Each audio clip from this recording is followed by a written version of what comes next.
Ahí está. Hola. ¿Cómo me cuesta? ¿Me escuchás? ¿A mí? ¿Me escuchás bien? Sí, te escucho. Yo te escucho bien y te veo bien.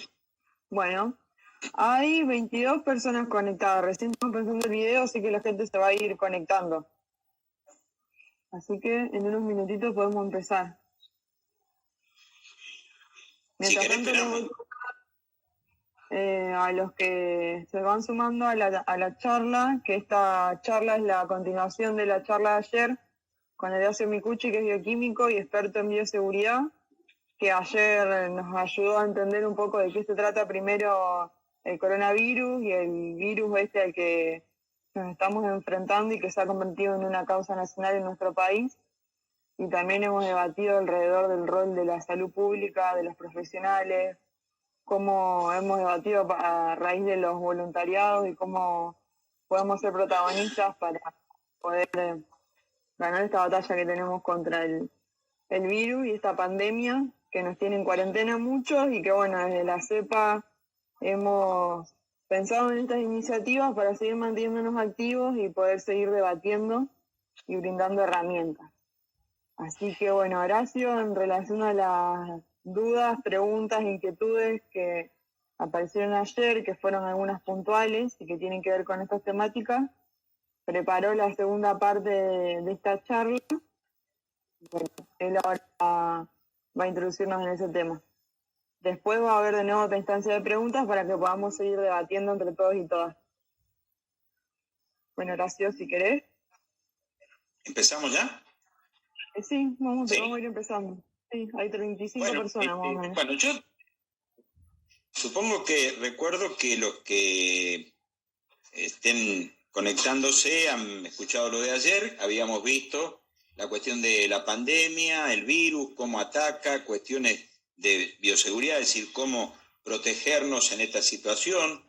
Habíamos hablado de los barbijos, del aerosol, de las manos, del uso de la bandina, del alcohol, todo ese tipo de cosas. Después hablamos de los factores sociales que hacen aparecer estas enfermedades periódicamente, que es lo que pasaba, a ver si ahí se ve mejor.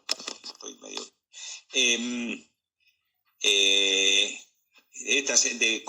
¿Qué razones hay, además del virus en cuestión, para que aparezcan periódicamente estas enfermedades? Hablamos de Carrillo, de Salvador Massa. Habíamos hablado de que el coronavirus no desataba la crisis económica, sino que la crisis, los avisos de la crisis lo habíamos tenido desde antes.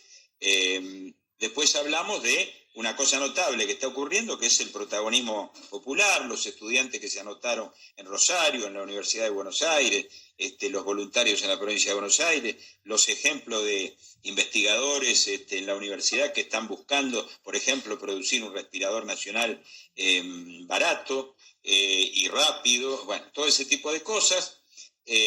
Habíamos hablado de la relación que se está queriendo meter, que hay que elegir entre salud y economía, de parte de algunos defensores del viejo modelo, y que no era así, que había que, en todo caso, elegir una economía que favoreciera la lucha por la salud y contra este virus. Más o menos eso era lo que habíamos visto ayer, después las preguntas que hubo, que fue una gran parte de la cuestión, del tiempo que estuvimos. Yo tuve oportunidad de mirar la grabación que habían puesto ustedes y claro, ahí vi las preguntas como iban saliendo, podía detenerme en eso y vi aparecer una serie de cosas que claro, o no las vi ayer o las entendí distinto cuando me transmitieron la pregunta, pero me gustaría dar alguna de esas respuestas que a la vez van a ser motivo de continuar con las preguntas, con lo que puedan estar como inquietud en cada uno de los que están escuchando.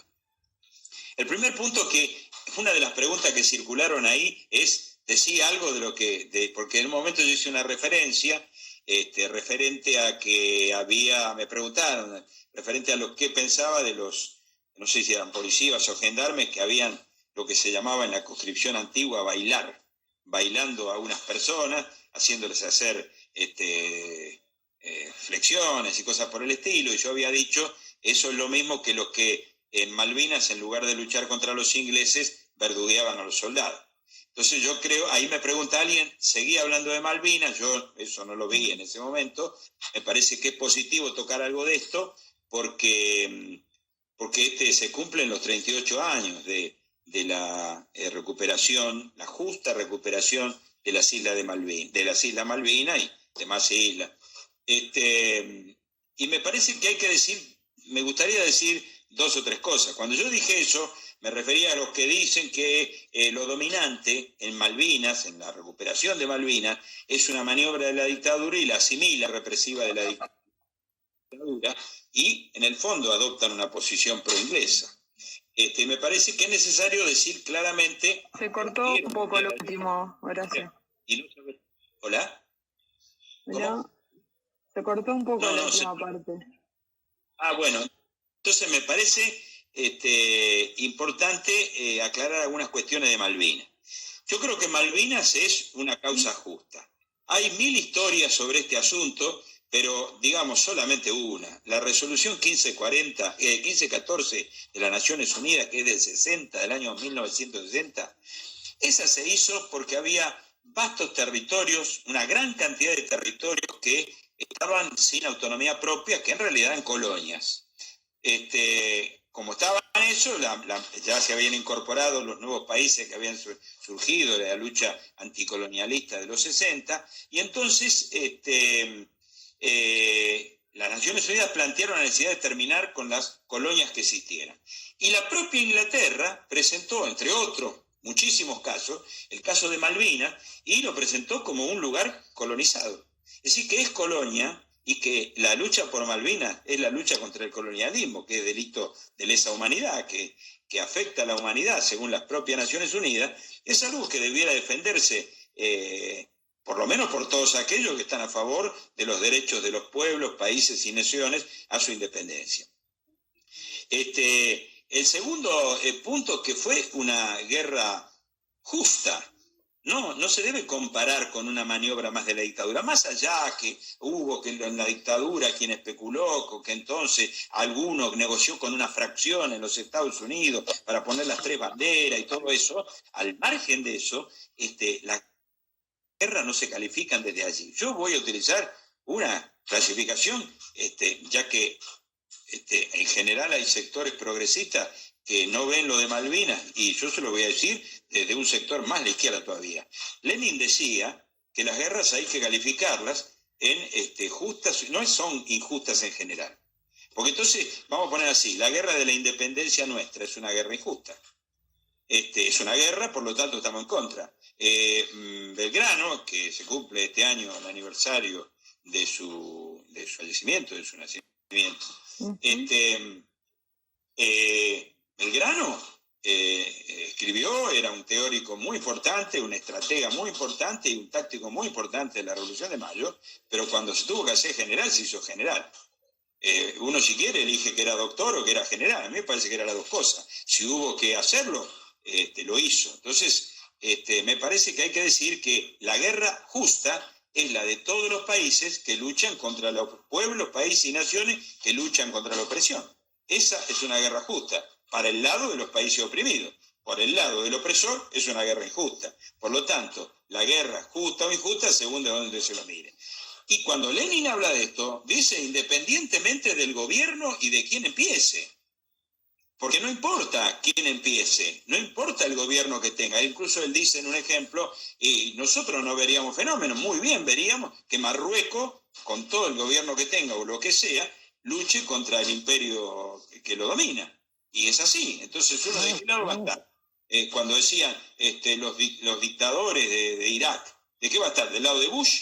No, del lado, aunque uno pueda hacer todas las críticas al lugar, del lado del país, pueblo o nación oprimida. Por lo tanto, para nosotros Malvinas es una guerra justa para nosotros y será injusta para siempre para los ingleses, independientemente del gobierno que tengamos nosotros, si atacamos primero o atacamos después. Eso es puramente táctico, pero es una guerra justa. Y después es irrenunciable como principio, porque Malvinas no es solo Malvinas. Malvinas significa el control del litoral marítimo. Nosotros tenemos el 5º litoral marítimo del mundo, 6.800 kilómetros. Significa el control del pasaje de Drake. Si ustedes alguna vez, yo tuve una sola vez una oportunidad porque fui para un congreso de ver el canal de Panamá. Ustedes se dan cuenta que ese canal, 2 misiles lo terminan. Es una escalera de agua, con romper 2 compuertas se acabó el canal de Panamá. Por lo tanto, es importante la confluencia del Atlántico y del Pacífico. Si ustedes agarran el globo, lo ponen de abajo desde el Polo Sur, van a ver que el único lugar que conecta todos los océanos está alrededor de la Antártida. Y después está la suerte de que Argentina sea bicontinental, porque a partir de allí podemos hacer la proyección antártica, porque si es por los ingleses perdemos nosotros la nuestra y los chilenos también. Y no es lo mismo un país continental que bicontinental. Entonces, se juegan 2 extremos. O somos un país bicontinental, o probablemente tenga como futuro que nosotros seamos un país dividido en 3. Una Argentina del norte, una Argentina del centro y una Argentina del sur. Y seremos más dependientes cada uno de los pedazos que queden. Basta que miren aquel mapa gracioso que pretendieron hacer después de las elecciones, los macristas poniendo una especie de camiseta de Boca con la franja amarilla en el medio, azul en el norte y azul por abajo. Ese es un proyecto de partición. Y acuérdense que hubo Corea del Norte, Corea del Sur, Yemen del Norte, Yemen del Sur, etcétera, etcétera. Entonces, por lo tanto, de Malvinas, al que preguntó eso ayer, le contesto esto. Creo que lo dominante fue que soldados, oficiales y suboficiales lucharon. A eso respeto como héroes y hubo un reverdecer latinoamericano, bolivariano, porque ahora se habla de Bolívar, pero en el año 82 nadie se acordaba de Bolívar. Y yo recuerdo todavía una especie de show donde cantaba un salsero famoso, ahora no me acuerdo el nombre, que decía en el medio de la canción, con la guitarra, decía, me gustaría tener una ametralladora para pelear junto a los argentinos. Eso no se había visto en Latinoamérica en el año 82 y hoy parece natural, pero en ese momento de Bolívar había muy poca gente que sabía, ¿no? Yo puedo recordar una cosa, yo había puesto en la puerta de mi casa la bandera argentina y las cintas tricolores de la bandera de la Patria Grande, azul, la bandera que también está en Venezuela y la Colombia, amarilla y roja, y entonces estaba parado en la puerta y pasó una mujer, caminó hasta la esquina y volvió de nuevo y me dijo, perdone que le pregunte, ¿por qué puso eso usted? Le dije, por el acento, que era caribeño, le dije, usted debería saber, la bandera de la Patria Grande. Y me miró y me dijo, nunca creí que iba a escuchar a un argentino decir eso. Porque inmediatamente se fue. ¿No? Entonces yo quiero decir al que preguntó eso que esto es lo que vamos a reivindicar. No va a haber actos, pero sí vamos a reivindicar una guerra, una causa justa, una guerra justa y un principio irrenunciable. Porque Malvinas es el camino a abrir una defensa nacional, popular, integral e integrada, y hacer eso significa que hoy tendríamos muchas de las cosas que nos faltan en salud, porque esa defensa nacional que nosotros proponemos, patriótica, que es el nacionalismo de los países oprimidos, y popular, esa que decimos debe tener una seguridad energética y por lo tanto tenemos que ver qué se hace con el petróleo, debemos tener una seguridad sanitaria, por lo tanto nosotros no podemos ser frágiles ante una epidemia que ocurre accidentalmente porque esto nos está avisando que puede ocurrir intencionalmente, es decir, hay que pensar una defensa nacional integral más grande que las balas, porque hace a esto. Entonces nosotros también, como parte de un proyecto nacional, tenemos un proyecto de defensa nacional patriótico, popular, integral e integrada. Se habla mucho del cruce de los Andes, pero hay que estudiar que el Plumerillo fue el centro de producción de industria pesada y liviana, más importante que hubo en lo que eran nuestros territorios en el sur en esa época.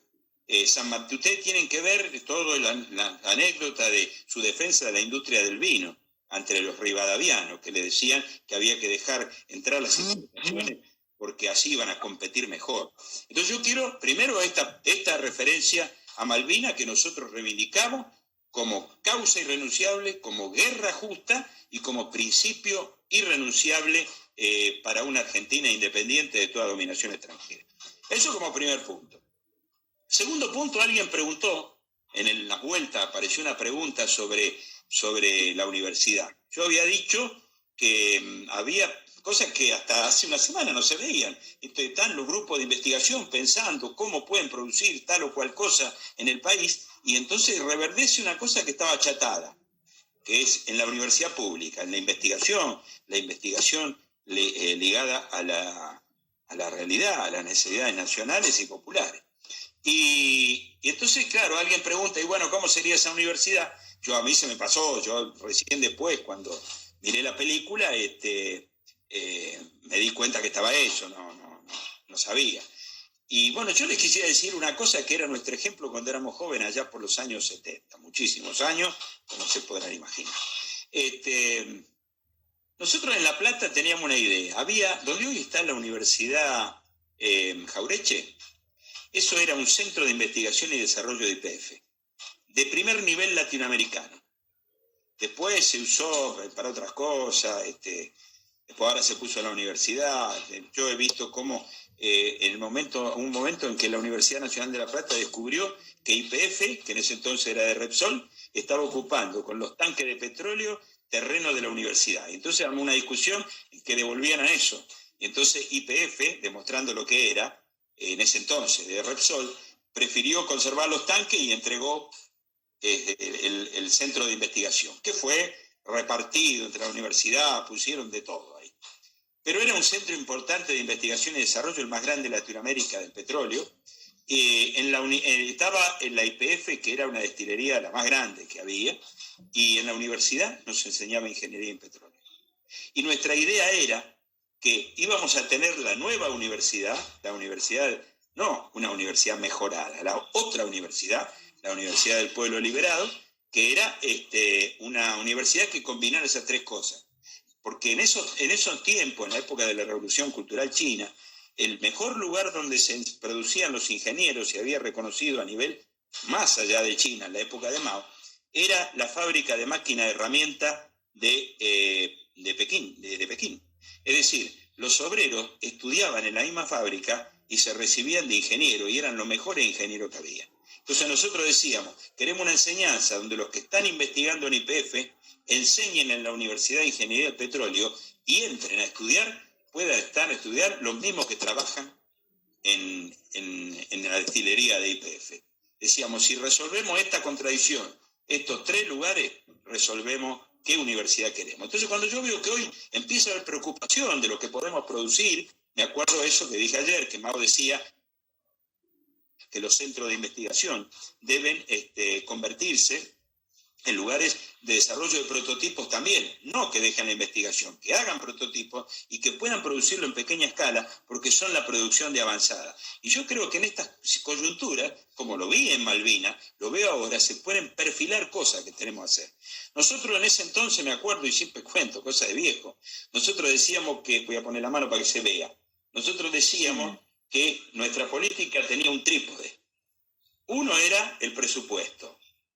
Pero ¿para qué queremos este presupuesto? Queremos este presupuesto para un contenido de la enseñanza, que era la otra pata que teníamos que tener. Es decir, nosotros decíamos que queríamos un contenido, aquí le sacamos para tener lo necesario para esta enseñanza. Se está cortando. ¿No? ¿Se cortó? A ver, espera un momento porque se está cortando. Sí. ¿Sí? Bueno, explico. Entonces el trípode era, uno era el presupuesto. A ver, háblame. Cuando empezaste a hablar del trípode, si puedes acercarte un poco más al celular, está medio cortado. Bueno, yo veo, me veo a mí, no sé lo que está pasando.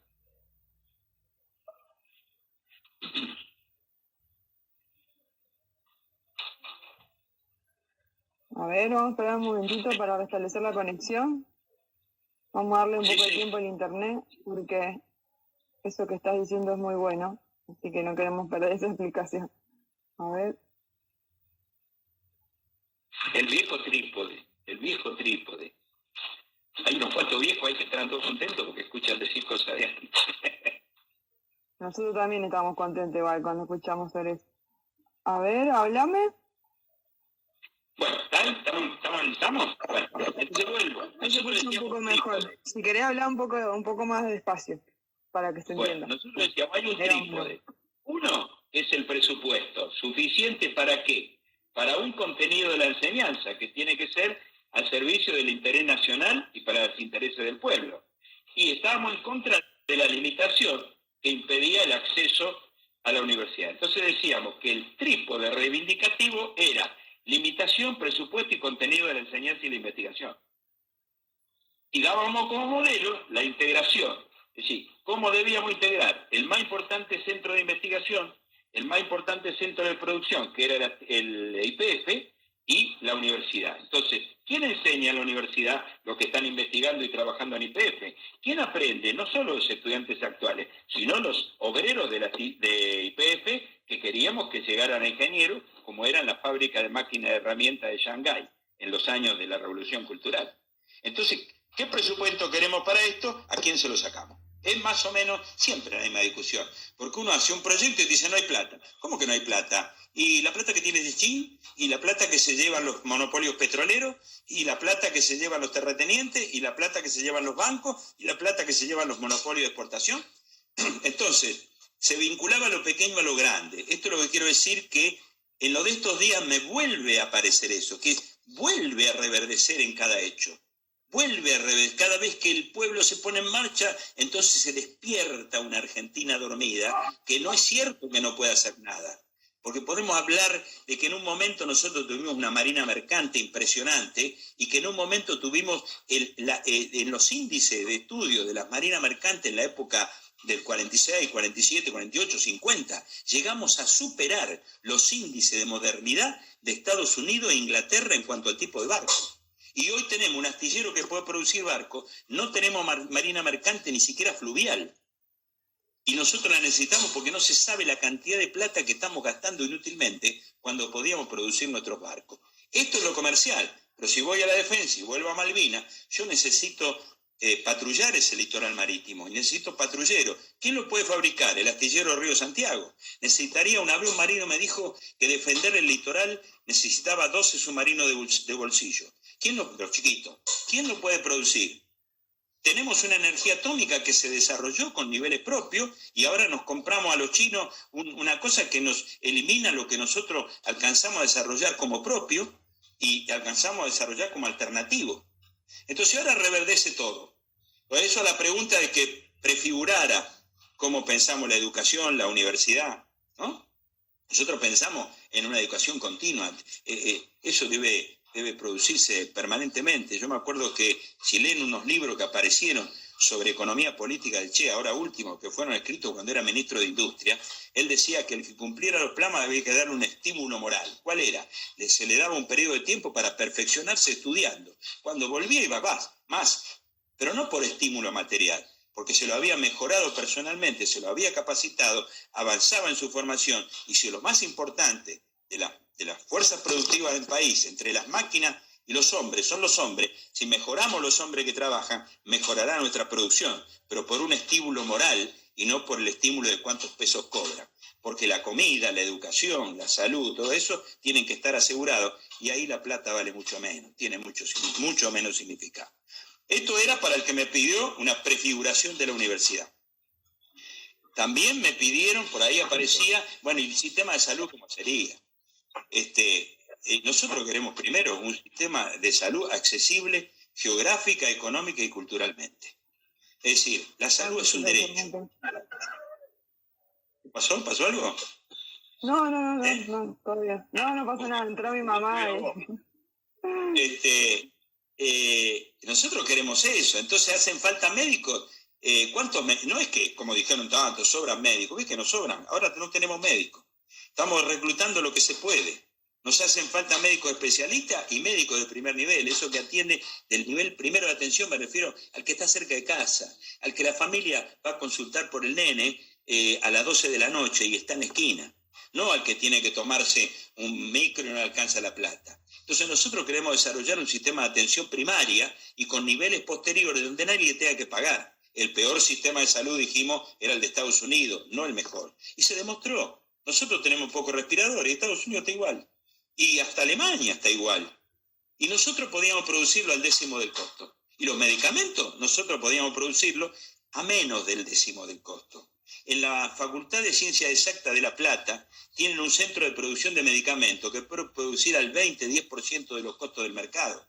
Y yo me acuerdo con qué idea se formó eso. Con la idea que yo dije que decía Mao de los centros de investigación, porque el proyecto, cada uno armaba su proyecto, cuando yo trabajaba ahí en la Universidad Nacional de La Plata, con la idea de que los estudiantes aprendieran trabajando en la producción, con la idea esa de que los centros de investigación son también de prototipos y de producción, porque ciencia no es ciencia básica por un lado, tecnológica por el otro, es ciencia básica, ciencia aplicada, desarrollo de prototipos, y tecnología, que es el desarrollo en producción.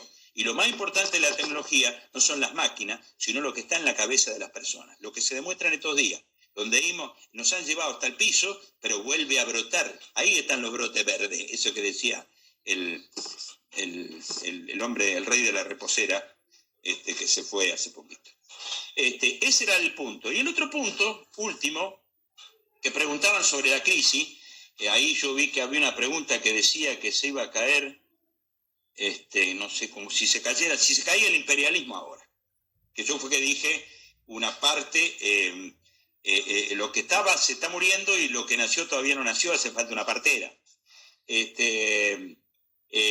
Bueno, y ahí si uno analiza eso, yo primero quería decir una cosa. Si hay algo que se verifica en la teoría del imperialismo en este mundo, he escuchado que alguna gente progresista habla de una cosa que se llama capitalismo tardío.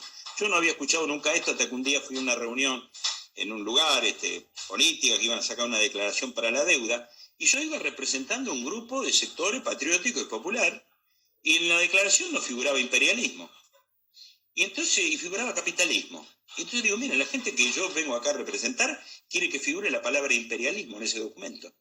Y era gente toda progresista, contrario de la deuda. Y me dijeron, no, porque ahora no va mal el capitalismo, el imperialismo, ahora va el capitalismo tardío. ¿Y por qué? Digo, porque, decime, ¿hay monopolios? Sí, industriales, sí. ¿Hay monopolios bancarios? Sí. ¿Hay fusión del capital bancario con el industrial para constituir el capital financiero? Sí, a la vista. Si es una timba viva lo que estamos viviendo. El punto en discusión saltó es si hay contradicciones interimperialistas y que lleva a la guerra. Digo, ¿cómo? ¿Y cómo? No, ¿dónde está eso? ¿Cómo dónde está eso? Yo a la mañana cuando desayuno leo el diario, hay guerra por todos lados. ¿Cómo es eso que no hay contradicciones?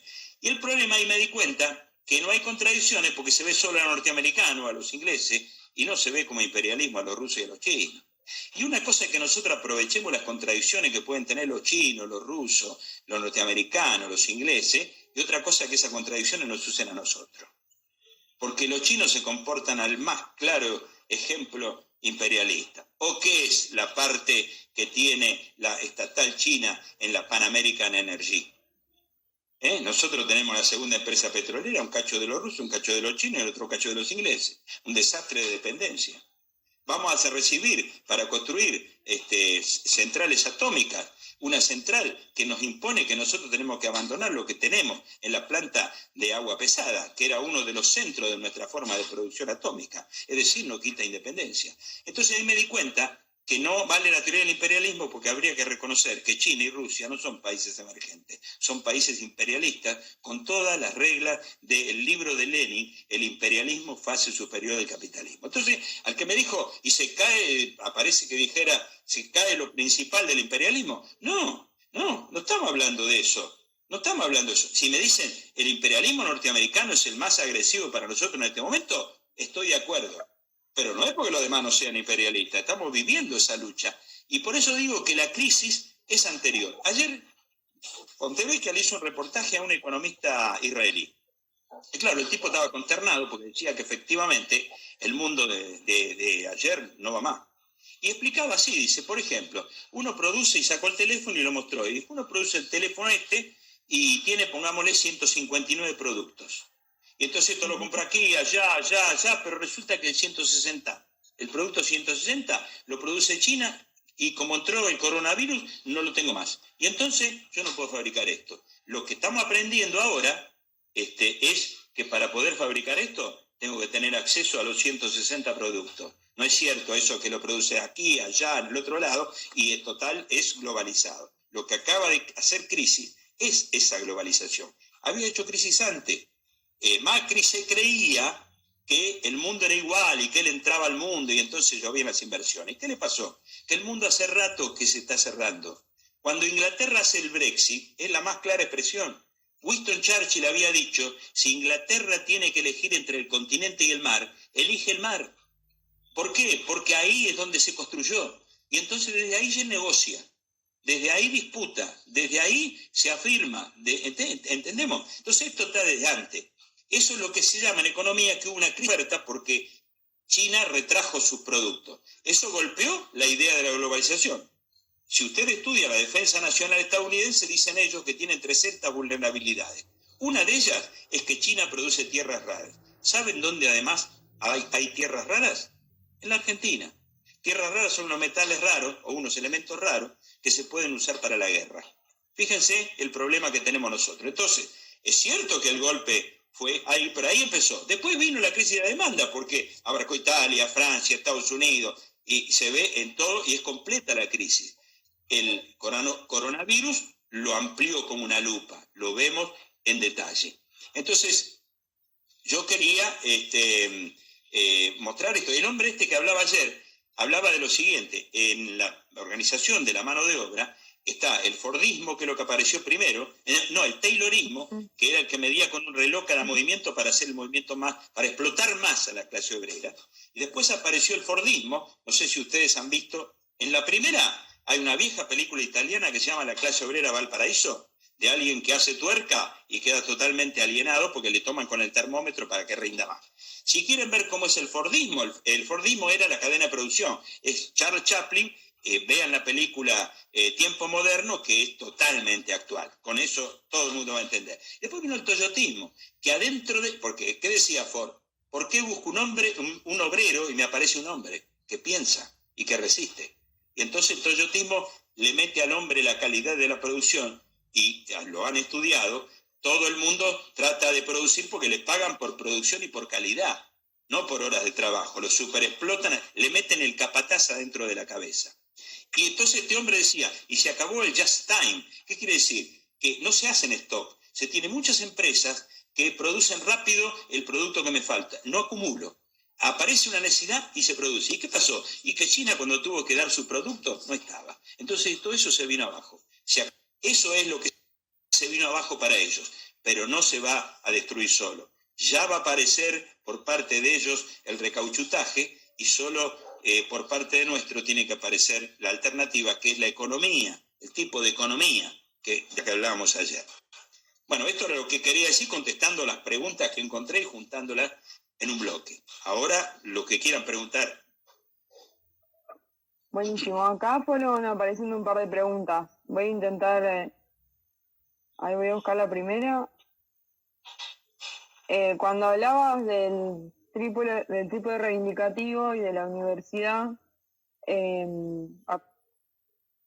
apareció una pregunta que decía que entonces la producción, la docencia y la investigación, eso sería lo que crea a un profesional formado en pos de la soberanía y de la defensa de lo nacional. Me parecía como un razonamiento, una conclusión respecto de eso. Nosotros no creemos en esa idea. Había algo peor todavía en esos años, antes que eso venían los que hablaban de la ciencia pura. Y decía que ellos hacían ciencia pura, no les preocupaba su uso. Mentira que estaban haciendo puro, estaban haciendo lo que está de moda. Y la moda está fijada por las revistas internacionales de ciencia y técnica. Entonces un investigador, ¿qué va a hacer? Lo que dicen que se promueve. Entonces, en cambio, nosotros queremos un investigador que diga, no, lo que necesitamos es esto otro. Porque la tecnología, la ciencia puede ser para todo el planeta, la ley de gravedad vale para todo el planeta, pero la tecnología depende del lugar y del momento histórico. Yo he trabajado en tecnología todo el tiempo. La tecnología, hay una tecnología que aparece en la Organización Internacional de Trabajo, yo estoy nombrando instituciones públicas, aparece en el proyecto de atención primaria de salud de la Organización Mundial de la Salud, que es lo que se llama tecnología apropiada. Y los puntos de cómo se define una tecnología apropiada, que es científicamente válida, es técnicamente eficaz y es socialmente aceptable. Y ahí entra en juego ¿A qué llamamos socialmente aceptable? Algunos dicen para los pobres. No, yo digo para una Argentina independiente con los pobres, el pueblo con derecho. Entonces, ¿cómo es? Y a lo mejor es un respirador como un respiro, ese que quiere fabricar Universidad de Rosario, un respirador que no va a ser el que hacen los norteamericanos, que tampoco vamos a conseguir. Va a ser uno que nos sirva a nosotros. Cuando acá se fabricó la estanciera, que ustedes sabrán después... Se escucha cortado. A ver. Bueno, yo no tengo nada que hacer acá, no sé cómo hacer. No hay que esperar que se acomode el internet. Ahí. Ahí. A ver, ahora bueno, se escucha sí, mejor. A ver. Ahí se escucha mejor. Lo último que estabas diciendo. Decía, ¿a qué se llama tecnología apropiada? Depende de a qué lugar la aplico, depende en qué momento histórico la aplico, ¿no? Entonces, es científicamente válida, técnicamente eficaz y socialmente aceptable. Lo primero y lo segundo se entiende fácil. Si yo produzco una tuerca que no sirve, no es científicamente válida. Si yo produzco una tuerca cada 1000 años y tengo que producir 1000 por hora, no es técnicamente eficaz. Pero socialmente aceptable, ¿qué es? ¿Para los pobres o para la patria independiente y el derecho de los pueblos? Entonces eso define, porque yo por ahí puedo producir un tipo de respirador que sirva para acá, no el que le sirva a Estados Unidos, a China o a Europa. Yo produzco lo que necesito acá. A lo mejor necesito algo, por ejemplo, supónganse que hablamos de tecnología de realizar análisis clínico, vamos a suponer. Si yo la pienso para 600 millones de habitantes, es una máquina que no tiene sentido, porque no los tengo. Si yo lo pienso pequeña para distribuirla en el país despoblado, yo no necesito un artefacto grandote en Buenos Aires, necesito múltiples pequeños artefactos de ese tipo distribuidos en un país al que quiero poblar completo. Entonces, ¿qué industria desarrollo? Una industria pino, como el pino que crece mucho, pero tiene raíces chiquitas y viene el primer viento y la voltea. O construyo una industria césped que se extiende por todo el país y que es dificilísima de destruir. Porque uno la quema, pero siempre está la raíz que vuelve a aparecer. Si lo pienso de la defensa nacional, yo tengo que ir a la industria pino, a la industria césped. Y algún estudioso de esto me dijo, no, césped no, como el hongo, que uno lo ve aparecer, pero lo fundamental está bajo tierra. Lo que veo por afuera no es lo fundamental. Pueden romperlo de afuera, pero el hongo siempre aparecerá. Son ejemplos para decir cómo esto nos tiene que volver a hacer pensar en lo que pensamos hace 50 años. Y si querés, lo que pensábamos hace 100 y lo que pensábamos hace 200, porque vamos a reivindicar la independencia de toda dominación extranjera. Otra vez. Eso es lo que, no sé si esto explica el tema, ¿no? No sé de dónde habíamos empezado. Acá hay un par de preguntas que siguen en el tono. Otra dice, más allá que fuera más cara la producción nacional de recursos estratégicos, si no te parece que habría que plantearlo como una inversión. Yo desde ya lo planteo como una inversión, nunca como un gasto. Macri lo piensa como un gasto. La salud es una inversión si la querés mirar en términos económicos, porque yo estoy desarrollando lo principal de la fuerza productiva de un país, o dicho por Ramón Carrillo, en ese hombre argentino reside la verdadera nación. Desde ya que es así. Eso lleva a toda una discusión de proyectos. Es decir, estos hechos a nosotros nos hace recordar la anécdota de la rana que estaba en el pozo. La rana en el pozo cree que el cielo es redondo. Si sale del pozo, ve que el cielo es infinito. Nosotros estos hechos es como si nos impulsaran a asomarnos del pozo. Salgamos del pozo. No es cierto lo que nos dijeron durante décadas. Una y otra vez es el cielo infinito y es celeste. No sé, Tremendo. Acá Emanuel pregunta si podemos estar presenciando una burbuja inmobiliaria, una burbuja como la del 2008 por los tipos de créditos que ni siquiera son para quienes necesitan techo. Pero así toda esa cosa financiera, si no tocamos los bancos vamos a tener problemas. El capital financiero hay que liquidarlo, es muy fácil liquidar el capital financiero, no hay que ser ni socialista. Mirá, cuando fue la Segunda Guerra Mundial, después de derrotado los nazis, lo básico de Alemania fue el plan Adenauer. El plan Adenauer, que era primer ministro, fue una cosa así. Un día viernes se cerró el mercado y nadie sabía qué iba a pasar. Y en los próximos 2 días, los marcos existentes se transformaron en un nuevo marco. El marco, me refiero a la plata, ¿no? El nombre de la plata, marco alemán. Pero era así. Hasta tal cantidad de dinero, vamos a suponer que yo diga lo que ustedes quieran, qué sé yo, quieren decir 1 millón de...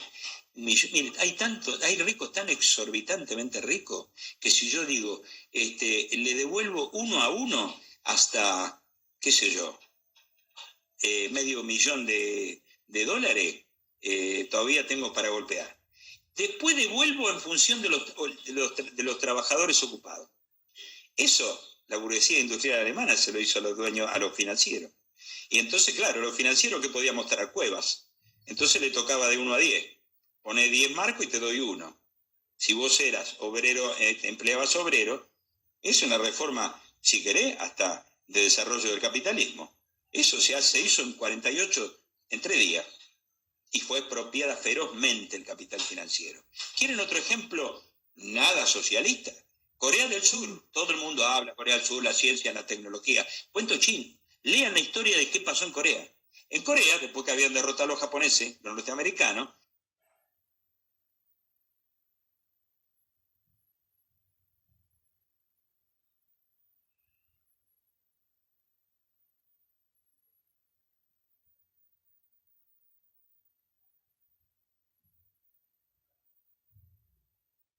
aparecieron unos dictadores de lo peor. Pero claro, no representaban a los terratenientes. Entonces, ¿qué hicieron? Corea era latifundios japoneses. ¿Y qué hicieron? Expropiaron sin indemnización a todos los latifundios japoneses. Y a los latifundios coreanos del sur les pagaron y se los compraron. Y entonces le dieron la tierra a los campesinos. Y después explotaron a los campesinos como tremendos malas personas que eran, ¿no? Pero no estoy hablando de eso. La base de eso fue la destrucción del latifundio coreano por este mecanismo. Por este mecanismo. Imagínense lo que sería si nosotros hacemos una reforma agraria. Las cosas valdrían muchísimo menos lo que valen, porque los productos primarios se sacarían de encima la renta terrateniente. El que no puede demostrar que trabaja la tierra, está listo. Va a tener que demostrar, algunos de esos que nunca tocaron ni un destornillador, van a tener que mostrar un callo en las manos para decir que trabajaron en la tierra. Esto no quiere decir que vamos a expropiar al campesino productor. Hablando de Belgrano, como hablamos de San Martín era fisiócrata. Él decía, la clase productora era agricultor, en la industria recibe y da, y el único parásito es el latifundio. Por eso, lo de Belgrano era defensa del agricultor, no del latifundista terrateniente. Importante, ya que se levanta Belgrano, entender que Belgrano no era pro-terrateniente. Lean frases y cosas que hizo Belgrano a lo largo de su vida, su corta vida política, si se quiere. Bueno, esas eran las últimas preguntas, Horacio, por lo que Hay veo. una duda que apareció ayer, que era sanitaria y que debía aparecer hace un ratito. ¿Qué es este? Ayer preguntaron si el virus Sobre el virus. Sí, el virus muta. Hasta ahora no mutó cambiándolo de características, pero no sabemos qué va a pasar a partir de grandes contagios. Siempre pasa con, digamos, damos un ejemplo, la gripe A, cuando se contagió acá en Argentina a los chanchos, al 20% de los chanchos de la línea oeste, la preocupación era que hubiera mutado, porque entonces la próxima vacuna de gripe para el año que viene, Francia y Alemania la paralizaron hasta que no se supiera si había cambiado el virus. Esperamos que no cambie, pero eso no depende de nosotros, porque todo el desarrollo de la evolución es una contradicción entre la herencia y el medio ambiente. La herencia es el gen, que no es inmutable, muta, cambia. Y el ambiente que lo condiciona. Yo no sé si conté ayer el cuento de la jirafa, ¿no? No sé si lo conté. Cuando se estudiaba en la universidad. No me acuerdo, pero lo podés volver a contar. No ¿Cómo? me acuerdo, pero lo podés volver a contar. Bueno, el asunto es así. ¿Cómo es que salió la jirafa? Algunos creen que las jirafas fueron estirando el cuello hasta que le quedó el cuello largo porque podían comer las hojas altas. Eso era lo que pensaba Lamarck, y hay algunos lamarckianos dando vuelta. Eso cree que el carácter adquirido se hereda. Yo me puedo vacunar, pero mis hijos no heredan la vacuna. Eso es adquirido. ¿Cómo? Eso oculta la contradicción. La contradicción es esta. El gen muta y cambia. Y salieron jirafas más largas, más cortas, más de distintas. Y las que tenían cuello más largo tenían más aptitud para sobrevivir.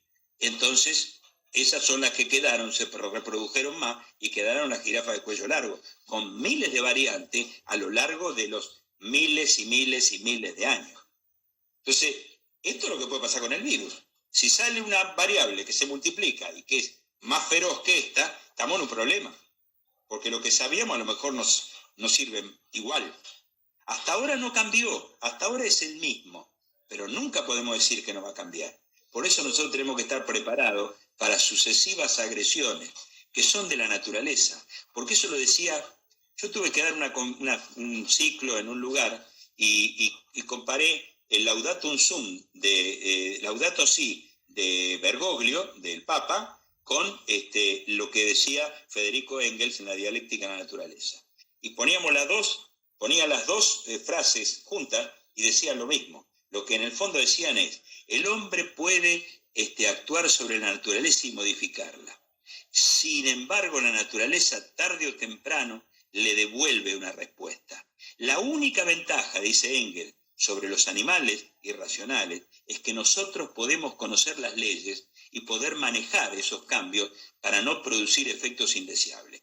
Esto era para aplicar el cambio climático, donde modificamos la realidad, pero la realidad se nos viene encima porque lo hicimos para favorecer el interés de unos pocos y no porque teníamos que hacerlo científicamente para avanzar el conjunto de la humanidad.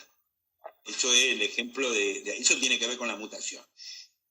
Vuelvo a decir, muy importante que los estudiantes y el pueblo en general participe como voluntario. Es un movimiento popular muy importante, pero hagámoslo respetando las normas, pidamos normas de seguridad, vayamos, y para eso yo estoy a disposición de ustedes, para que hagamos un folletito o algo, sepamos que hay que lavarse las manos, sepamos cómo se prepara precariamente una lavandina, en qué dilución, cómo se prepara el alcohol, cómo lo tenemos que usar, si tenemos alcohol gel, porque si no vamos a contagiarnos y contagiar.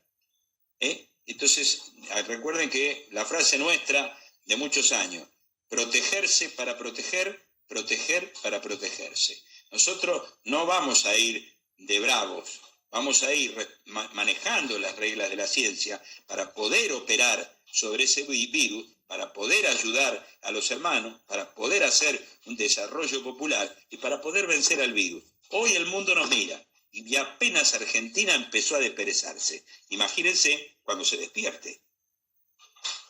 Acá te hago la última pregunta y si te parece con esto cerramos. Erika pregunta, dice que ayer no estuvo en la charla y pregunta si podrías hacer un análisis sobre el sistema público de salud, si va a cambiar y cómo va a cambiar después de esta pandemia en la Argentina. Nosotros vamos a pelear porque cambie. No puedo decir que va a cambiar como... La fruta no se cae del árbol, hay que sacudirla. Si uno la sacude, cae la fruta. Si no, hay que subirse y arrancarla. Sola, cae podrida.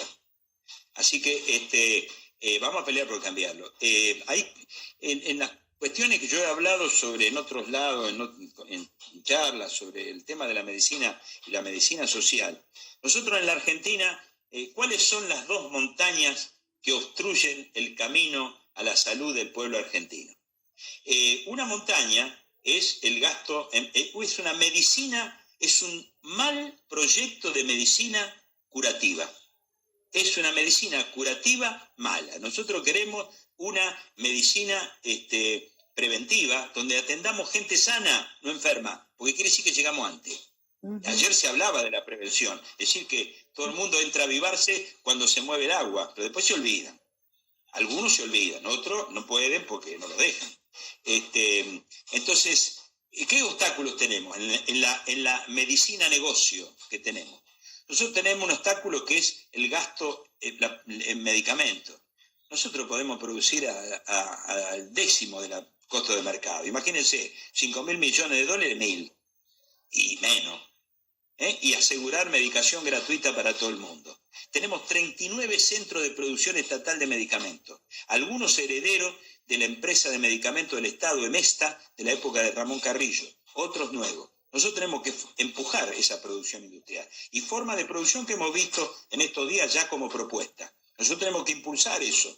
Tenemos que impulsar que la gente tenga acceso no solo a la curación, sino a la prevención. No puede ser que haya dificultades para vacunarse. La vacuna debe buscar al hombre, no el hombre a la vacuna.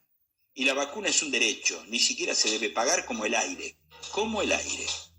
Esto implica el médico de familia, implica una cosa que estaba en los grandes proyectos, como la OMS levantó siempre el proyecto de la época de Mao, de sistema de salud en la China de la Revolución Cultural. Hay un libro del año 80 que todavía describe ese proyecto. Y en ese proyecto había atención primaria y después el desarrollo superior. Pero ese desarrollo era al lado donde vive la gente y trabaja, donde uno encuentra el que está todo el día vigilando. El médico del grupo ese familiar, que sabía la historia de cada uno, la historia de la familia, y prevenía antes que pasara, que eran los que llamaban los médicos descalzos. Hoy nosotros tenemos médicos y vamos a tener que producir más. Yo los invito a ver una película que se llama Norman, vieja película con Sutherland, el actor, sobre un médico que estuvo en la Guerra Civil Española y que también fue a China. Norman Betano, Betuno, como los quieran llamar ustedes. Por eso se llama Norman la película. Véanla porque ahí hay dos visiones de la salud. La visión que él tenía como occidental a lo que aprende que se hace en China. Es importante. Ahí tiene un monumento en Canadá, este médico. Entonces nosotros buscamos una medicina que sea resolución de un derecho. No una medicina para pobres, una medicina de lo mejor, preventiva, curativa y de rehabilitación, pero que empieza por la prevención. Yo a los bioquímicos siempre le dije, ojalá tengamos una vez, no pacientes, sino hombres sanos. Cuando tengamos hombres sanos, es porque la enfermedad la dejamos afuera. Como decía Carrillo, aspiramos que los hospitales mejores sean los vacíos. No lo queremos con gente, pero estamos preparados por las dudas. Nos preparamos por las dudas. Entonces esto implica más médicos de barrio, implica más médicos de atención primaria, más médicos de familia, e implica los mejores especialistas. Y desarrollo de una tecnología médica, que es la otra montaña, que desarrollemos nosotros para nosotros, como nosotros pensamos. ¿No? Por supuesto, de ahí va a venir. Vamos a necesitar menos presupuesto, pero vamos a necesitar presupuesto, y ahí vuelve a aparecer el trípode. ¿Qué presupuesto? ¿Para qué medicina? Y contra todo lo que limite el acceso a esa medicina, que no solamente a veces de plata, es de distancia. Yo he trabajado una vez en un proyecto de seguro para carenciados, de seguro de salud público, y la gente no podía viajar más allá de 4 o 5 cuadras de su casa, porque no tenía para el micro. Así que hay que atender a eso, que hoy lo tenemos que atender, porque como decíamos ayer, así como el campo no es todo igual, la ciudad no es todo igual. Y hay gente que necesita que le llevemos el medicamento, que le llevemos el agua pura para tomar, no el agua sucia, que le llevemos la lavandina hecha con agua buena, que tenga jabón, que tenga baño, porque la cantidad de gente que ni siquiera tiene baño donde vive es enorme, aquí nomás en el conurbano. En el profundo conurbano y en el interior intrincado y más profundo.